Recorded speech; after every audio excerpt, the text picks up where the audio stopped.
ओम गणेशाय नमः। ओम नमः शिवाय। मैं निखिल ज्योतिषाचार्य आप सभी का मेरे चैनल पर पुनः स्वागत करता हूं। आशा करता हूं कि आप सभी स्वस्थ होंगे। महादेव की कृपा आप सभी पर सदैव बनी रहे।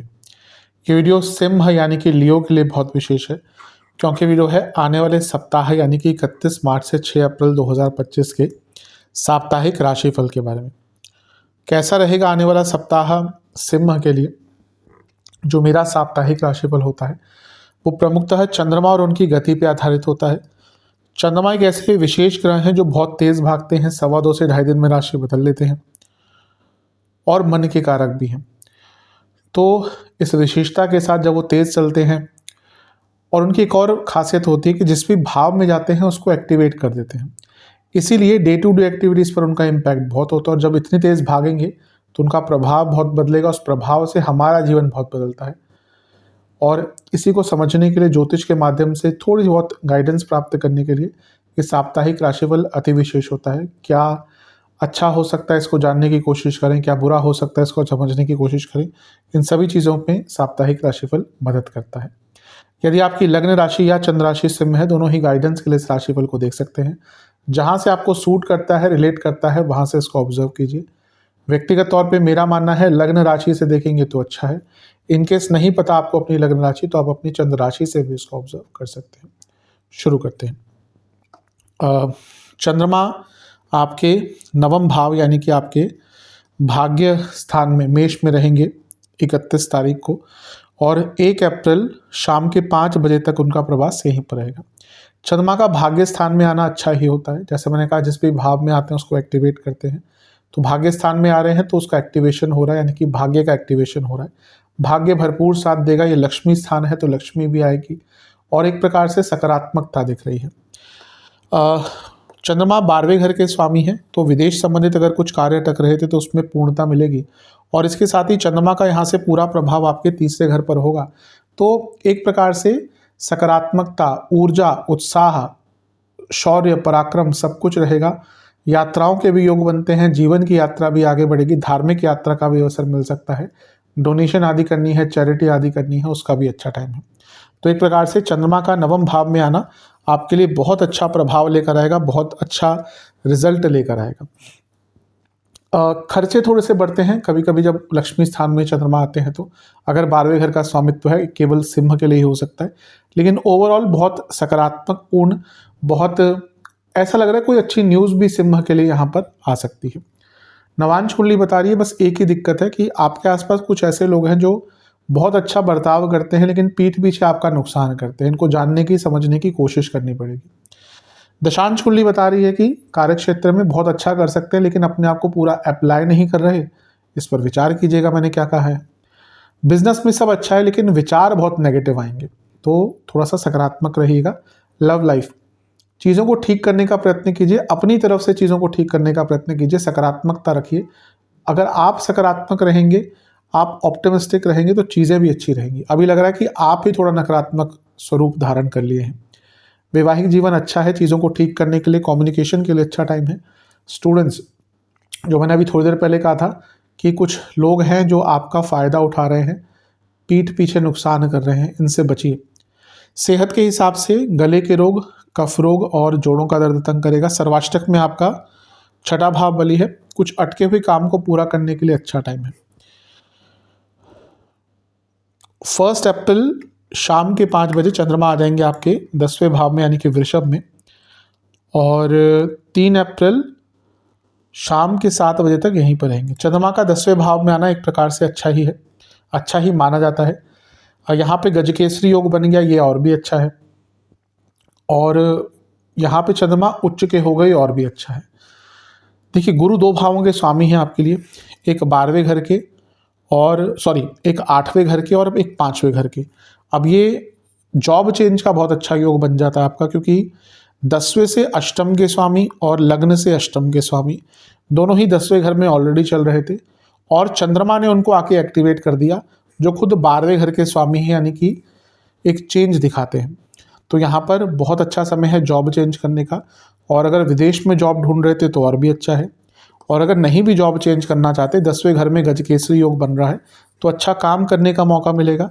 यहाँ से दोनों ही चौथे घर को देखेंगे, और चंद्रमा क्योंकि 12वें घर के स्वामी हैं, और गुरु जो है वो चौथे से दूसरे के स्वामी हैं और अष्टम के स्वामी हैं, जो एंसेस्ट्रल प्रॉपर्टी दिखाता है। तो कुछ एंसेस्ट्रल प्रॉपर्टी में कंस्ट्रक्शन करानी थी, कुछ उसका काम अटक गया था, पूर्ण कराना था, या फिर क्योंकि 12वें घर का स्वामी तो चंद्रमा का है, तो अगर कोई घर बेचना था या प्रॉपर्टी बेचनी थी उसके लिए भी अच्छा टाइम है। ओवरऑल हफ्ते का मध्य भाग अच्छा ही दिख रहा है। गजकेसरी योग 10वें घर में, यानी कि आपको अपने कार्यशैली को बदलकर और कुछ नया सीखने का भी मौका मिलेगा। केतु का भी प्रभाव चंद्रमा पर है, ये भी दिखा रहा है कि आपको अपने दृष्टिकोण को बदलने का, अपने कंफर्ट जोन से निकलने का कार्य क्षेत्र में मौका मिलेगा। बस एक चीज़ का ध्यान रखना है कि जहाँ गुरु अष्टमेश हैं वहीं चंद्रमा 12वें घर के स्वामी, ये कभी कभी एकाग्रता भंग करने वाला योग बन जाता है। नवांश कुंडली बता रही है कि बहुत प्रोफेशनल अपना व्यक्तित्व रखेगा, वैसे हमेशा ही रखना चाहिए, यहाँ पे थोड़ा सा ज़्यादा केयरफुल रहेगा। दशांश कुंडली कार्य क्षेत्र में केवल और केवल अपने काम पर फोकस करना है, इधर उधर की ऑफिस पॉलिटिक्स, इधर उधर की बातें मत कीजिएगा। बिजनेस, कुछ नया काम मिल सकता है, कोई नया प्रोजेक्ट मिल सकता है। लव लाइफ, वही चीज़ दिख रही है कि आपका ना ध्यान बहुत भटकेगा, किसी और के प्रति भी जा सकता है, और हो सकता है हो भी रहा हो, इस पर विचार कीजिए। अगर आप रिलेशनशिप में हैं और ध्यान कहीं और जा रहा है, क्या ये अच्छी चीज़ है? वैवाहिक जीवन, कमिटमेंट पर काम कीजिए, डिवोशन पर काम कीजिए, दोनों की ही कमी दिख रही है। स्टूडेंट्स के हिसाब से आपको अपनी संगत पर काम करना पड़ेगा। जैसा मैंने शुरू में कहा था, कुछ लोग हैं जो फ़ायदा उठा रहे हैं, उनसे दूर होकर एक अच्छी संगत पर काम कीजिए। स्टूडेंट्स के लिए एक अच्छी कंपनी बहुत इंपॉर्टेंट होती है, क्योंकि you are what your company is. आपकी जो कंपनी है, आपकी जो संगत है, वो आपके बारे में बहुत चीज़ बताती है। तो अगर अच्छी संगत रहेगी तो अच्छे प्रकार से आगे बढ़ेंगे। सेहत के दृष्टिकोण से कफ रोग, लोअर बॉडी में प्रॉब्लम और हृदय संबंधित रोग तंग करेंगे। सर्वाष्टक में छठा भाव बली है, कार्य क्षेत्र के लिए अच्छा टाइम है। चेंज करनी है जॉब या आगे बढ़ना है, कुछ सार्थकता पूर्ण करना है, अच्छा टाइम है। 3 अप्रैल शाम के 7 बजे चंद्रमा आ जाएंगे आपके 11वें घर में, शाम के 7 बजे, और हफ्ते के ऑलमोस्ट अंत तक यहीं पर रहेंगे। और इसी दिन मंगल का भी गोचर हो जाएगा और वो भी 12वें घर में चले जाएंगे। चंद्रमा का 11वें घर में आना भी बहुत अच्छा प्रभाव माना जाता है। चंद्रमा, जैसे मैंने कहा, जिस भी भाव में जाते हैं उसको एक्टिवेट कर देते हैं। तो जब वो 11वें घर में आएंगे तो लाभ स्थान को एक्टिवेट कर देंगे। अब वो 12वें घर के स्वामी हैं, यानी कि विदेश से लाभ, गुप्त धन का लाभ ये हो सकता है, इच्छाओं की पूर्ति होगी, और कुछ बदलने का, अपने स्त्रोत्र को पैसे के बदलने का, कुछ नए स्त्रोत्र ढूंढने का, और थोड़ा अनकन्वेंशनल होने का भी टाइम बहुत अच्छा है।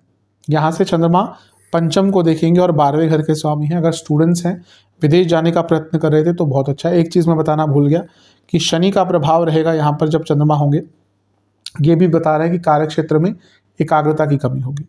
ठीक है, चंद्रमा का पंचम पर प्रभाव ये क्रिएटिविटी और एक बहुत पॉजिटिव एटीट्यूड दिखाता है, कुछ कर गुजरने की हिम्मत बढ़ाता है। स्टूडेंट्स के लिए अच्छा है, विदेश से पैसा भी आएगा, और अगर कुछ रिस्क उठाना चाहते हैं, कुछ बड़ा कदम उठाना चाहते हैं, तो हफ्ते का अंतिम भाग जो है वो उसमें बहुत अच्छा, बहुत श्रेष्ठ दिख रहा है। मैं ये कहूँगा कि थोड़े से खर्चों पर नियंत्रण कीजिएगा। 12वें घर के स्वामी जब 11वें घर में आते, व्यक्ति अपनी इच्छाओं पर बहुत खर्चा करता है, जिसमें कुछ भी गलत नहीं है, लेकिन कभी कभी इस प्रभाव में बेफिजूल का खर्चा भी हो जाता है। तो आपके ऊपर, अगर आपके पास खुला पैसा है तो करिए, अगर लिमिटेड है तो सोच के करिए। नवांश कुंडली बता रही है कि सब कुछ अच्छा है, लेकिन फिर भी ना अपने में ही कमियां निकालना शुरू कर देंगे, अपनी ही कमियां निकालना शुरू कर देंगे। दशांश कुंडली बता रही है कि कार्य क्षेत्र में कमिटमेंट पर काम करना पड़ेगा। बिजनेस के हिसाब से अप्स एंड डाउन रहेंगे, कुछ नुकसान भी हो सकते हैं, लेकिन पैसा भी आएगा। पूरा दिन ऐसा ही, पूरा टाइम ऐसा ही जाने वाला है। लव लाइफ, थोड़ी बड़ी सोच रखिए, अच्छा होगा। अभी आपने सोच बहुत संकोचित कर ली है। वैवाहिक जीवन, एक ही प्रॉब्लम दिख रही है कि आप पुरानी चीज़ों से निकल ही नहीं पा रहे। स्टूडेंट्स, थोड़ी सी सकारात्मकता अपने व्यक्तित्व में रखिए, उसकी कमी दिख रही है। सोच सकारात्मक रखेंगे, बहुत कुछ अच्छा होगा। सेहत के दृष्टिकोण से हड्डियों की प्रॉब्लम, पेट के रोग और लोअर बॉडी में दर्द, इन्फ्लेमेशन, इंडाइजेशन। सर्वाष्टक आपका छठा घर बली है, अपने दुश्मनों से थोड़ा बच के रहिए। सिंह वाले थोड़े केयरलेस होते हैं, उनको लगता है कोई उनका कुछ बिगाड़ नहीं सकता, ऐसा नहीं है। जितने दुश्मन बढ़ेंगे उतनी प्रॉब्लम बढ़ती है। सेहत की बात तो हमने कर ली। सर्वाष्टक के हिसाब से उपाय के हिसाब से आपको सूर्य चालीसा का 2 बार पाठ करना है, और ओम नमः शिवाय का एक बार जाप करके महादेव को बेलपत्र अर्पण कीजिएगा। आशा करता हूँ वीडियो काम आएगी। चैनल पर नहीं है सब्सक्राइब कीजिए, वीडियो को लाइक कीजिए। मिलता हूँ अगली वीडियो में, तब तक के लिए ओम नमः शिवाय।